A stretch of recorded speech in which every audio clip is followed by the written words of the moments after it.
To A to Z study YouTube channel free में subscribe करने के लिए रेड बटन दबाइएगा और बेल आइकन को ज़रूर दबाइए। बेल आइकन को दबाकर सबसे पहले आप मेरे लेटेस्ट नोटिफिकेशन रिसीव करेंगे। Good evening student, we will discuss here branch instruction in 8085 microprocessor. We will discuss 8085 microprocessor. The branch instruction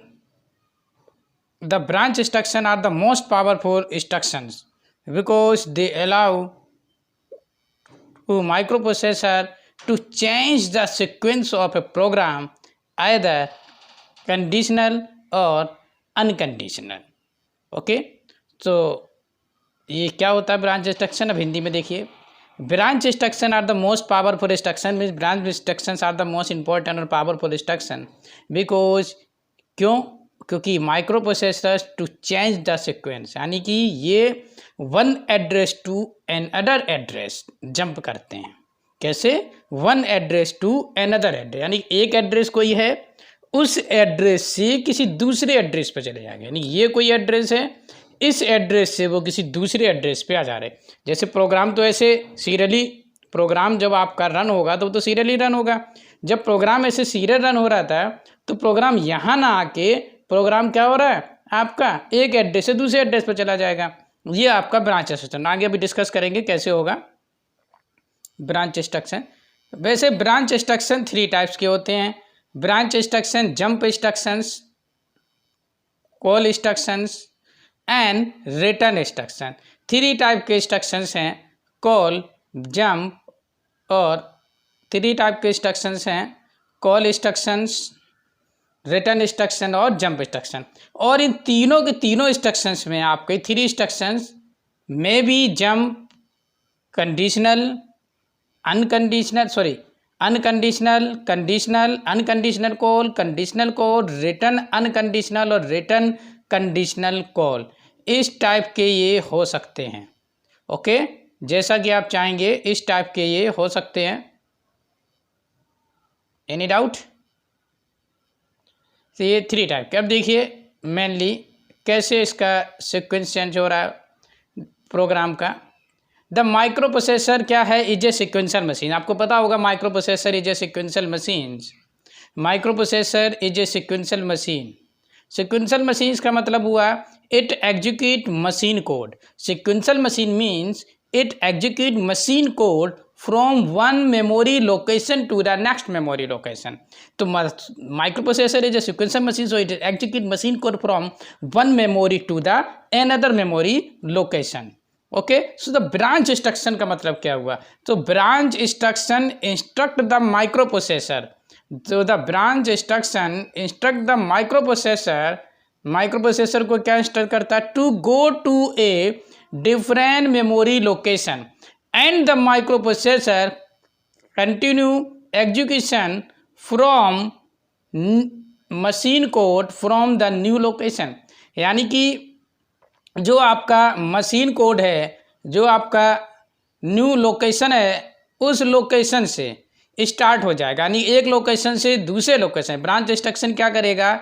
micro processor को ये इंस्ट्रक्शन देगा कि आपको दूसरे लोकेशन पे जाना है, डिफरेंट लोकेशंस पे जाना है, और वहाँ से प्रोग्राम आपका स्टार्ट हो जाएगा। कैसे जाएगा ये हम बताते हैं कि सीक्वेंस क्या होता है। देखिए, ये जैसे कि मेरे पास एक प्रोग्राम लिखा है, ये प्रोग्राम है मल्टीप्लाई का।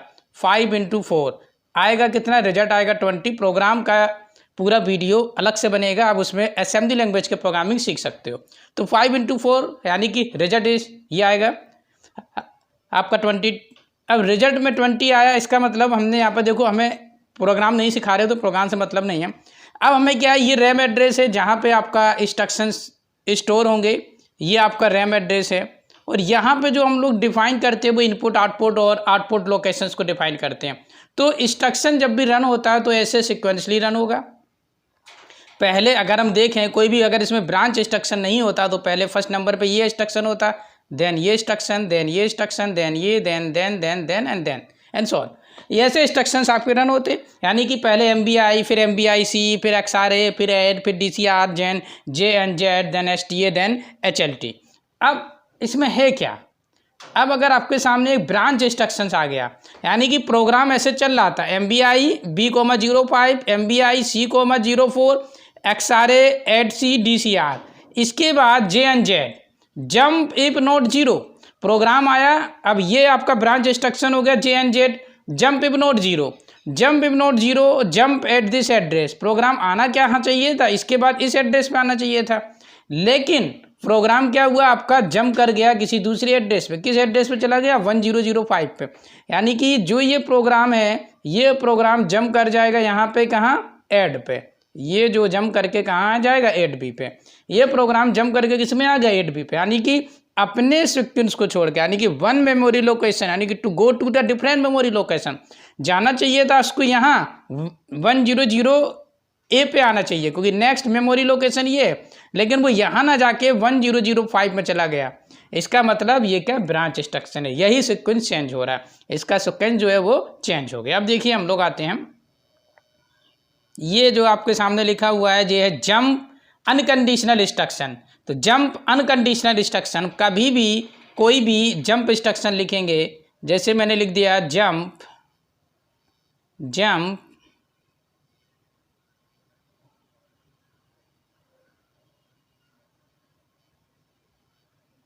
मैंने लिख दिया इसमें जंप 5000, तो जंप एट दिस एड्रेस। तो जंप पूरा नहीं लिखोगे, इंस्ट्रक्शन के फॉर्मेट में लिखोगे, तो जंप कैसे लिखते हैं JMP जंप, JMP हम लोग क्या लिखते हैं jump.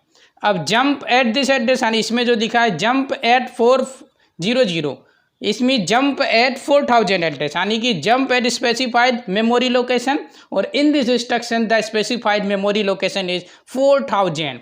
It means the program jump at 4000, means कि जब प्रोग्राम में ये JMP आएगा अनकंडीशनल जंप है, ये कोई भी कंडीशन चेक नहीं होगी इसमें, ये बिना कंडीशन चेक किए डायरेक्ट जंप कर जाएगा किसमें 4000। 4000 से आपका प्रोग्राम स्टार्ट हो जाएगा। ये अब जंप इंस्ट्रक्शन, तो जंप इंस्ट्रक्शन क्या हुआ, the instruction will load the program counter, PC means program counter with specified address, in this case specified address is 4000, so the program the instruction will load PC with 4000 and the program and the microprocessor will fetch the next instruction from this address, from this address means 4000 address. Okay, अब देखिए अगर हम इसमें conditional jump लगाते तो conditional jump same होता जैसे अभी किया था, सेम है। हम कंडीशनल जैसे अभी लगा देते, सपोज इसमें हम लिख देते जंप कंडीशनल में कर देते हैं JNZ 4000, समझना ध्यान से। और अभी मैंने लिखा था, अभी समझाते हैं, जैसी में jump on carry, jump on no carry, jump on positive, jump on minus, jump on zero, jump on no zero, jump on even party and jump on odd party, ये आपका इंस्ट्रक्शन है। ये सभी के सभी इंस्ट्रक्शंस आपके conditional instructions हैं। और जंप ऑन कैरी, यानी कि जब कैरी आएगी तभी ये जंप करेगा। कैरी कब आएगी, जब CY फ्लैग आपका सेट होगा। ये फ्लैग रजिस्टर्स के स्टेटस को चेक करेगा। फ्लैग रजिस्टर्स के स्टेटस में जो भी सेव होगा, फ्लैग रजिस्टर के स्टेटस अगर CY इज 1 इसका मतलब कैरी आई है, तो जैसी जंप ऑन कैरी तभी वो जंप करेगा, अदरवाइज नहीं करेगा। कैसे बताते हैं अभी आप लोग देखिएगा नेक्स्ट इंस्ट्रक्शंस में। ये देखो मैंने एक इंस्ट्रक्शन लिखा है JZ लिखा हुआ है, JZ एट 4000, जंप एट 4000। अभी इससे पहले मैंने लिखा था JMP 4000, यानी कि जंप एट 4000 था। ये बिना किसी चेकिंग के, बिना किसी एड्रेस के, without checking any condition, jump at 4000, ठीक है। अब ये क्या करेगा, JZ जंप इफ जीरो, पहले ये चेक करेगा कि जंप इफ जीरो की जीरो है कि नहीं है, और जीरो कब आएगा, तब जीरो फ्लैग आपका सेट होगा। कैसे चेक करेगा, फ्लैग रजिस्टर में जाएगा, तो फ्लैग रजिस्टर में जब जीरो आपका सेट होगा तो वह ये मान लेगा कि जंप एट जीरो। तो इसमें वही लिखा, program execution is jump to the specified memory address if zero flag is set, zero flag is set, इस mean Z flag is 1, right. If Z flag is zero, sorry यहाँ पे होगा, if Z flag is zero no transfer, कोई भी transfer नहीं होगा, यानी वो लूप से बाहर आ जाएगा। तो jump at 4000 address, jump if zero then at jump at 4000 address, यानी कि जब प्रोग्राम में जीरो आएगा, जब जीरो फ्लैग सेट होगा तब वो 4000 पे जंप करेगा, अदरवाइज जंप नहीं करेगा। तो ये आपका ब्रांच इंस्ट्रक्शंस है। अब देखिए हम आते हैं कॉल इंस्ट्रक्शंस पे। कॉल कंडीशनल भी होते हैं, अनकंडीशनल भी होते हैं। कॉल एड्रेस, कॉल भी वही है, the program sequence is transfer to the specify address by 16 bit address before the program is transfer to the address of the next instruction after call instruction the program counter is pushed onto the stack। इसका मतलब क्या हुआ समझाते हैं। देखो jump instruction तो एक ही programme के अंदर जंप करेगा, लेकिन कॉल जो है मेन प्रोग्राम से सब रूटीन प्रोग्राम पे चला जाता है। ये सब रूटीन और मेन प्रोग्राम क्या होता है, आपने एक प्रोग्राम लिखा यहाँ पे, इसमें कुछ ऐसा एड्रेस दिया कि वो इस प्रोग्राम को छोड़ के किसी और प्रोग्राम पे चला गया, यानी कि वो सब रूटीन प्रोग्राम हो गया। सब रूटीन प्रोग्राम हो गया, ये इसका मेन प्रोग्राम है। जब ये सब रूटीन प्रोग्राम पूरा हो जाएगा तो ये वापस अपने मेन प्रोग्राम पे आ जाएगा। तो जब main program to subroutine program कहाँ जंप करेगा, ये पहले main program to subroutine program और subroutine program to main program आएगा। कैसे, ये देखिए पहले इंस्ट्रक्शन होगा, कॉल करेगा, कॉल के बाद ये किस में चला जाएगा, सब रूटीन इंस्ट्रक्शंस में।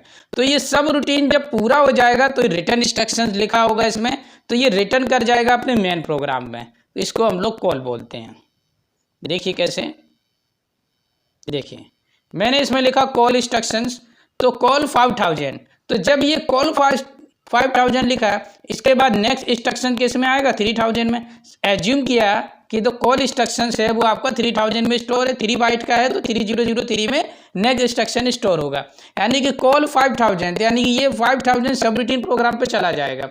उसके बाद इसे वापस आना है 3000 पे, 3003 पे।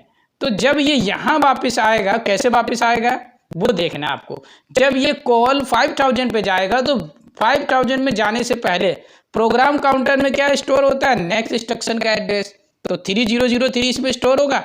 तो ये एड्रेस वो कहाँ स्टोर करा देगा, स्टैक पॉइंटर में। तो so the stack pointer is decremented and PC content is store on to the stack pointer. तो स्टैक पॉइंटर में ये आपके पीसी का कंटेंट आपका स्टोर हो गया, ठीक है। तो जब ये पीसी का कंटेंट स्टैक पॉइंटर में स्टोर हो जाएगा, उसके बाद पीसी में क्या आ जाएगा, 5000। तो प्रोग्राम सीधे जंप कर जाएगा, कॉल 5000 पर चला जाएगा। अब 5000 से वापस नहीं आएगा अपने आप, इसमें रिटर्न इंस्ट्रक्शंस यूज होगा, वो हम अभी डिस्कस करेंगे। ऐसे ही है कॉल कंडीशनल है, जैसे जंप वाला बताया था सेम है। Call on carry, no carry, positive, -0, no zero, even और ऑड सेम है। कॉल आगे लगाया, बस बाकी सब सेम है, तो ये इसको डिस्कस नहीं कर रहे हैं।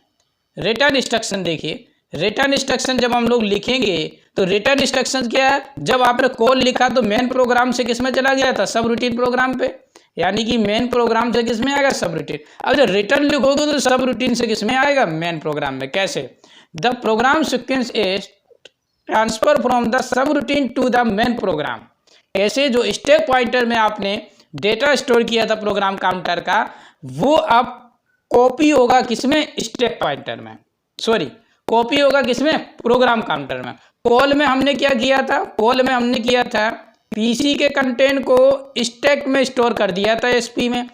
अब हम लोग रिटर्न में क्या करेंगे, एसपी के कंटेंट को पीसी में ले आएंगे, क्योंकि पीसी ही तो डिनोट करता है कि नेक्स्ट इंस्ट्रक्शन का एड्रेस। ओके, देखिए कैसे, ये देखिए कॉल इंस्ट्रक्शंस मैंने यहाँ लिखा, कॉल 4000, तो कॉल 4000 जाएगा, पहले पीसी में 3000 रहेगा, सॉरी पीसी में भी 3000 नहीं होगा। कॉल के बाद ये रिटर्न लिखा, जैसे ये रिटर्न आएगा तो ये पहले किस में जाएगा, स्टैक पॉइंटर में। स्टैक पॉइंटर में हम लोगों ने पहले से 3003 स्टोर करा दिया था एसपी को डिक्रीमेंट करके। अब यहाँ पे हम लोग क्या करेंगे, एसपी को इंक्रीमेंट करेंगे। तो स्टैक पॉइंटर को हम लोग क्या कर रहे हैं, इंक्रीमेंट कर रहे हैं। जैसे ही स्टैक पॉइंटर को इंक्रीमेंट करोगे तो एक एक करके डेटा इसमें आ जाएगा 3003। जैसे ही डेटा 3003 इसमें आएगा तो प्रोग्राम जो है सब रूटीन से मेन प्रोग्राम में वापस आ जाएगा, जो कि 3003 है। 3003 एड्रेस पे वापस आ जाएगा। मीन्स कि main program, sorry subroutine program to main program, subroutine से वापस आ जाएगा मेन प्रोग्राम की।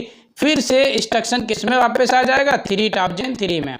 अब एक बार और समझिए इसको, कॉल इंस्ट्रक्शन जब लिखा था तो कॉल इंस्ट्रक्शन में क्या हुआ था, नेक्स्ट इंस्ट्रक्शन का एड्रेस स्टैक पॉइंटर में स्टोर कराया था डिक्रीमेंट करके। अब रिटर्न इंस्ट्रक्शन जब हम लोग लिखेंगे, रिटर्न इंस्ट्रक्शंस में क्या होगा, रिटर्न इंस्ट्रक्शन में जो स्टैक पॉइंटर में स्टोर है वो उठ के प्रोग्राम काउंटर में आ जाएगा। जैसे ही प्रोग्राम काउंटर में ये एड्रेस आएगा तो मेन प्रोग्राम में ये वापस आ जाएगा 3003 एड्रेस पे। ये आपका रिटर्न इंस्ट्रक्शन है और हमेशा कॉल और रिटर्न साथ में आएंगे। रिटर्न कंडीशनल अगर हम लोग देखें तो रिटर्न कंडीशनल इंस्ट्रक्शंस आपके सामने लिखे हैं, सेम है जैसे कि जंप में था। अगर हमने इसमें लिख दिया अगर मैंने इसमें लिख दिया RNZ रिटर्न, इसके बाद एड्रेस हम लोग लिखेंगे नहीं, ये एड्रेस रीड करेगा किससे, स्टैक पॉइंटर से, ठीक है, एसपी से, स्टैक से। तो स्टैक में जो भी स्टोर होगा जब रिटर्न ऑन नो जीरो, जब जीरो फ्लैग रिसेट होगा, नो जीरो, जब जीरो फ्लैग रिसेट होगा यानी कि जीरो फ्लैग में जीरो होगा तब ये वापस आ जाएगा किसमें, मेन प्रोग्राम में। अदरवाइज ये मेन प्रोग्राम में वापस नहीं आएगा। तो these are the conditional instruction. Conditional और अनकंडीशनल में कैसे इतना ही अंतर है कि कंडीशनल इंस्ट्रक्शन में पहले कंडीशन चेक होगी और अनकंडीशनल में कोई भी कंडीशन चेक नहीं होगी। जबकि हमने लिखते हैं JMP 4000 तो JMP भी 4000 पे कर रहा है जंप, और JNZ 4000 लिखा तो वो भी 4000 पे जंप कर रहा है। JMP लिखते तो अनकंडीशनल है, वो बिना कंडीशन चेक किए 4000 पे जंप कर जाएगा। और JNZ क्या करेगा, पहले चेक करेगा। JNZ भी जंप ऑन जीरो, जो भी मैंने एक टेबल दी है उसमें जितने भी लिखे हैं तो JNZ जंप ऑन जीरो, वो zero jump on no zero, जब वो नो जीरो होगा तभी वो 4000 पे जाएगा, अदरवाइज वो लूप से बाहर आ जाएगा। Thank you.